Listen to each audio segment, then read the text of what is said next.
Hi, my name's Ash, I'm Xavier. and this is our presentation on The Legend of Zelda and how it can help improve your puzzle-solving skills. Our thesis is that students should play The Legend of Zelda: Breath of the Wild because it can help improve your puzzle-solving skills and critical thinking by having you solve puzzles without much instruction and a lot of freedom. We also have a shortened version of our thesis if you want to write that down, and it is that students should play The Legend of Zelda because it can help improve your puzzle-solving skills. But what is The Legend of Zelda? Well, The Legend of Zelda is an action/adventure/open world game that focuses on puzzles, combat, and exploration. Now, obviously, there's a legend in The Legend of Zelda, but what is a legend? Well, legends are defined as a story that may or may not be true, but that some believe to be true and that empowers the listener. Now, one legend that some of you may know is the legend of Johnny Appleseed, and it's basically off of a guy. His real name was John Chapman, and he was born in Leominster, Massachusetts in 1774. And his dream in the legend was to produce so many apples that no one would ever go hungry. And although the legend paints Johnny as a dreamy wanderer planting apple seeds throughout the countryside, research reveals him to be a careful, organized businessman who over the span of nearly 50 years, bought and sold tracts of land and developed thousands of productive apple trees. His adventures began in 1792 when John was 18 years old, and in his early 20s, John began traveling alone, which is how he spent the rest of his life alone. He moved west towards Pennsylvania, planting these apple seeds, and he traveled into the Ohio Valley County and later Indiana. And he took care of the settlements that he visited, and each year he planted apple seeds farther west, expanding the land that he planted his trees in.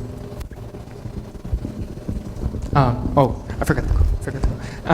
And one quote that I like from him is, "Do not worry about being worried, but accept worry peacefully," for all the people that haven't presented DOM yet. Now let's look at Breath of the Wild. How did it start? Well, back in the very beginning, three goddesses, Din, goddess of power, Nehru, goddess of wisdom, and Thor, goddess of courage, came down and they created the Triforce, which is that thing. Now, there are three pieces of the Triforce: courage, wisdom, and power.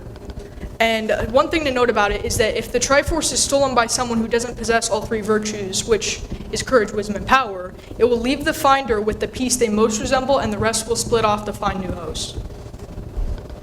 So, this guy, Ganon, is a demon overlord that wants to destroy Hyrule, which is where this everything takes place in, and he stole the Triforce, which left him with the Triforce of power.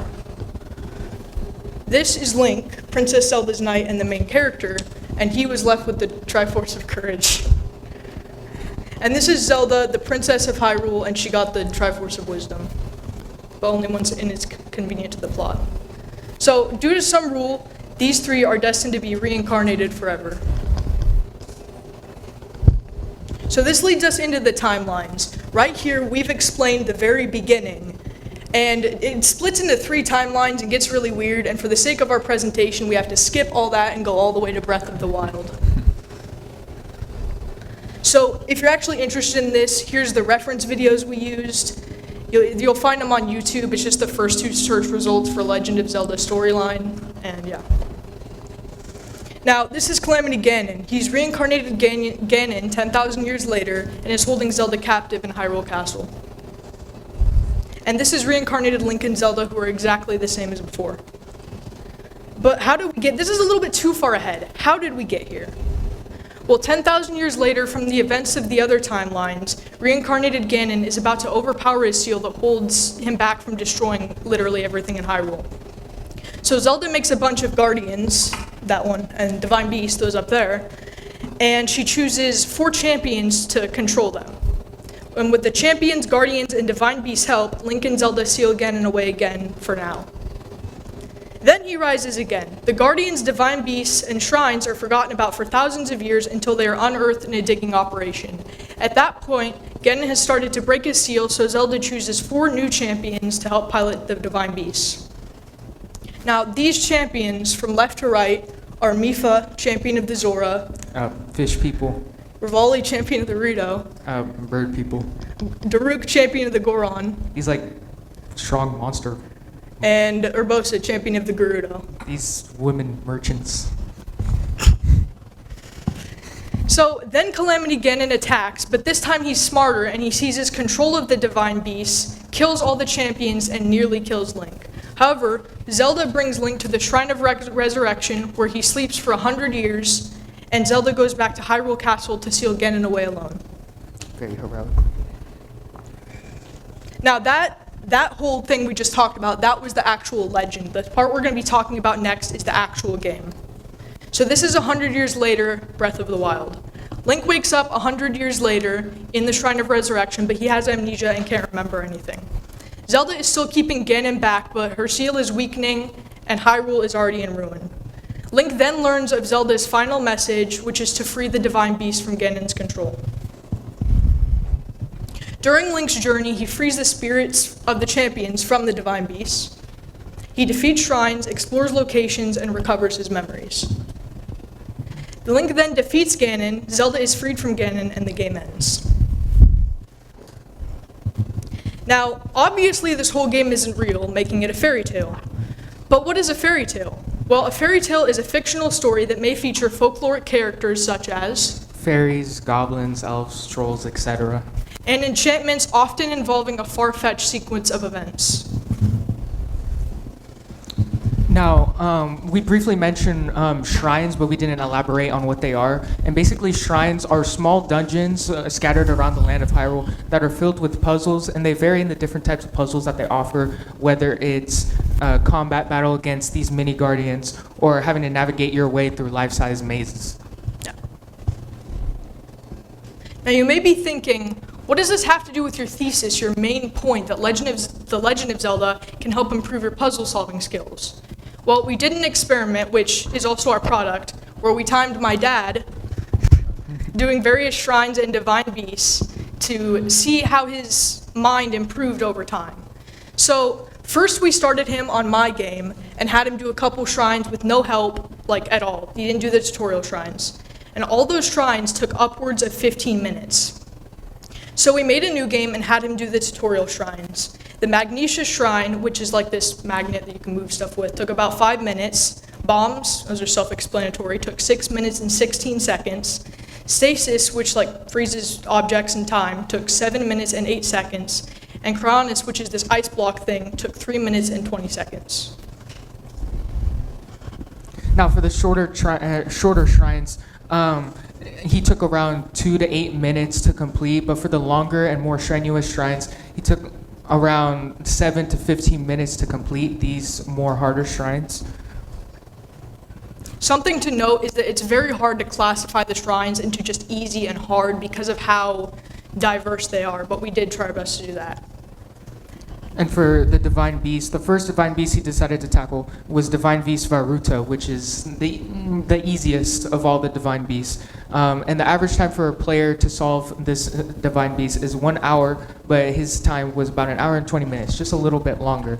But coincidentally, the second Divine Beast he decided to tackle was the hardest Divine Beast, which the average time to beat it takes 2 hours, but he took only 1 hour and 28 minutes, so you can tell that he's improving quickly. And learning. Now, he did the other ones last. These are just mid-level Divine Beasts, and we couldn't find the average time for these two, but we do know that his time for both was 40 minutes, showing that he has gradually improved through doing these shrines and Divine Beasts. He's getting smarter over time. Now, the shrines sound interesting, but just how many shrines are there scattered around this land of Hyrule? So let's check to see how many shrines are in the land of Hyrule. There's 120 shrines scattered around the land, and so I wanted to propose a problem to you guys to see if we could figure out how many shrines, if they introduced a new region based off of this graph, how many shrines we could predict could be in a certain area based off of this. So first, before we tackle that, first we need to identify what a sequence is, the two different types of sequences to look for, and how to identify them from each other. Now, a sequence is basically a pattern of numbers. For example, 1, 2, 3. This would be a example of a sequence, and there are two types of sequences that we can identify them from. So this is a geometric sequence, and one example of it is 1, 3, 9, 27, and 81. And as you can see, this sequence is increasing by multiplying by 3 each time. 1 times 3 equals 3, 3 times 3 equals 9, and so forth. As for the arithmetic sequence, the second and last sequence, one example is 3, 9, 15, 21, and 27. And as you can see from this sequence, it's increasing by adding 6 each time.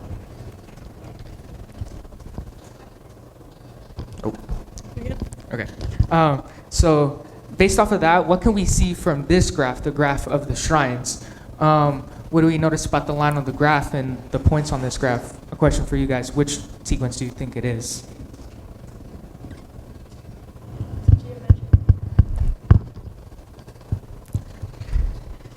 See, the thing is, this graph doesn't look arithmetic and doesn't look geometric either. So what if we told you that it's neither? It's not any of those two. And how we know this is that you can see that the geometric and arithmetic sequence don't seem to be a perfect match for this graph, and therefore we would identify this as neither. And the reason why is that you can see from the sequence 12, 16, 16, and 16, 18, and 18, and 24 really seems to have no apparent growth, no obvious multiplier. And so, but if we would study this and try to guess the next amount of shrines, we possibly could. As you can see here, the beginning amount of shrines that you get from one region is 12, and then it jumps to 16, 4 more, and it stays there for about 3 units. Then jumps to 18, 2 more in the next region, and stays consistent for 2 more regions. Then jumps up to 24, which is an increase of 6 each time. So if we were to take this and keep the pattern going, we could assume that there would be about possibly 28 shrines in the next unknown region. Now, how else can the Legend of Zelda help? Well, the UN, or United Nations, also uses critical thinking to solve problems or sustainable development goals, like no poverty, zero hunger, good health and well-being, quality education, gender equality, clean water and sanitation, affordable and clean energy, and decent work and economic growth. We've chosen to focus on zero hunger, so we have it split up into sections that we're going to talk about now. Now, according to this website that we used our information on, the first section of this big article is how conflict and hunger create a cycle. Like, for example, if there's a war and people are running out of food, they're going to find a way to get food to provide for their family, but that way will be way more violent and it's more traumatizing for the people. So the UN is going to where people can't, to deliver food to people in hard to reach areas to prevent violence from breaking out. The second section of the article talks about reforestation and land rehabilitation projects, climate insurance to small-scale farmers, and providing local institutions with access to sustainable energy solutions. The third section of the article talks about how the UN World Food Program helps governments strengthen safety nets and protect their citizens from poverty, inequality, and hunger, and how the UN World Food Program can provide money to help struggling people out of poverty. Now, the fourth section of this article talks about how the UN World Program works to connect small farmers to local economies and helps them with their resources to improve production, reduce their post-harvest losses, develop business skills, and gain access to financial tools. And as you can see from this graph, after conducting more research, we found out that we're getting a more increase in rural areas of the world where people are undernourished because of the lack of food, the lack of healthy food. And at the rate that we're going, we actually may surpass the highest point in undernourishment in history, which was relatively around the year of 2002, which is a very big problem. This website also provides some ways that you can help with world hunger, and we're going to talk about 2. There's ensuring people in conflict-affected areas will not have food weaponized against them, connecting small-scale farmers with the tools they need to maintain sustainable agriculture for the world's for their country's food security, and more. Now let's look at the science concepts of this game. Can we find any in this game? Well, The Legend of Zelda has a lot of minerals, like lots, but we're only going to be focusing on 3, which would be sapphire, flint, and diamond. Sapphire is a metamorphic and igneous rock, flint is a sedimentary rock, and diamond is a metamorphic rock. Here are their in-game counterparts right here. And now let's talk about the rock cycle. The rock cycle is defined as a web of processes that outlines how each of the 3 major rock types, igneous, metamorphic, and sedimentary, form and break down based on different applications of heat and pressure over time. Metamorphic rocks are formed when rocks are subject to high heat, high pressure, hot mineral-rich fluids, or more commonly, some combination of these factors. Conditions like these are found deep within the earth or where tectonic plates meet. Igneous rocks are formed when hot molten rock crystallizes and solidifies, and the melt originates deep within the earth or near active plate boundaries or hot spots, then rises towards the surface. And then lastly, sedimentary rocks are formed when pieces of rock are loosened by weathering and then transported into some trench or depression where sediment is trapped and then becomes compacted and cemented, making a new sedimentary rock. Now, we're going to show on the map some places where you can actually find minerals. So the first one is up here. This is Death Mountain, and it's a volcano. So obviously, you'd expect to find a lot of igneous rocks up here. The second area we're going to be talking about is this area, which is called Zora's Domain. And over here, there's like a lot of kind of ice spikes digging in the mountains. So you expect to see a lot of metamorphic rocks there. And lastly, around the coast, you would expect to find a lot of sedimentary rock where weathering happens nearly every day. Now, one thing that is important to mention is that during our research report, as we were looking for websites to use, most websites on learning in The Legend of Zelda were completely blocked from our computers. And this is just completely different from the DOM I did last year, where we did learning on Minecraft. And like there were so many websites for that. And it kind of shows that people have a bias against which games can and can't be educational. Now, to end this off, I want to show something. This is what my dad saw when he completed the game.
Thank you for listening to our presentation.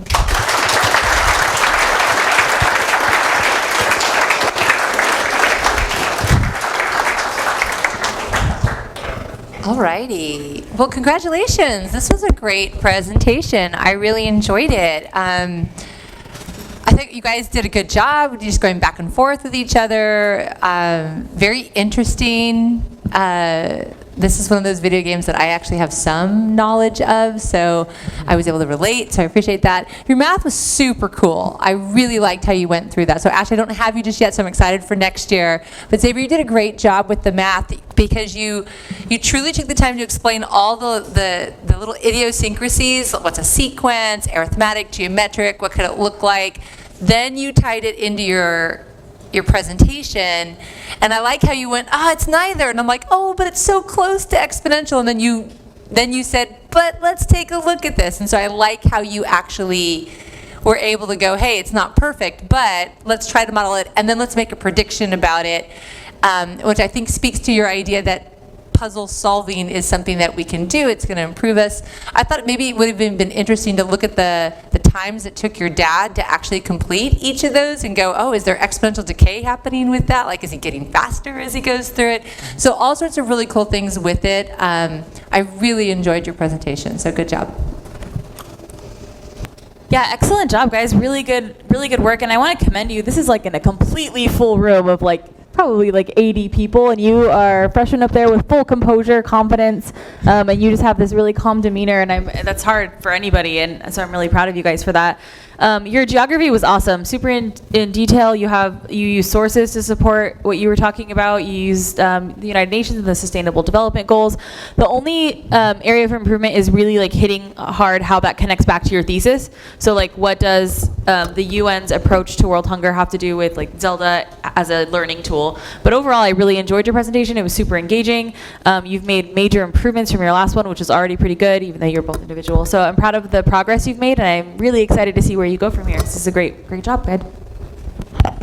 Yeah, looking back to last semester to this one, I would agree. There's a little more confidence. There's a little more you feel more in control just of what's happening on the stage at all times, which is cool. And I think that comes from a place of your content, what's going on with how your science flows into the map of the game and things like that.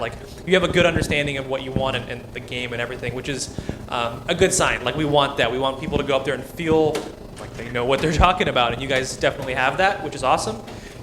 For English, you talked about legends, defined them, and then you talked about Johnny Appleseed. That was super cool. I like how you quoted him, and even the little kind of humor there of if you're nervous about DOM, this is for you too, or whatever, You talked about fairy tales, but it didn't kind of pan into anything, and that could just be easy. We just cut that because your Johnny Appleseed stuff was good enough for it. You didn't need more. But it's just about adding some more meat on the bones, adding some more. I would agree with McCarthy. Look at those moments where you're transitioning from one thing to another, and then just bring it back to it and here's how you playing Zelda can influence or help those things in some way, right? But that's bigger scale stuff. You've improved some things, and I'm really happy with it, so nice job. Yeah, I think you guys really stepped it up and did an amazing job. I shared with you guys how MIT did a study about our current modern day video games, and you have all these weapons, you have these rocks, minerals, and you have these different forces that you work with, shrines and stuff, and all the complexities of these games are more complex than organic chemistry textbooks in college. And so what you're really hitting on is, hey, look at all these things you could do in the video game, and then to the audience, hey, this is going to be really good for you. It's going to help critical thinking, all this stuff. So I thought you guys really kind of hit that well as far as your science and identifying specific sapphire, diamond, all that, and then going on the map and talking about how it's metamorphic, igneous. Really, really good job. I think you guys knocked it out of the park. And just on a side note, this is my favorite game in the world. I play it all the time. So great job.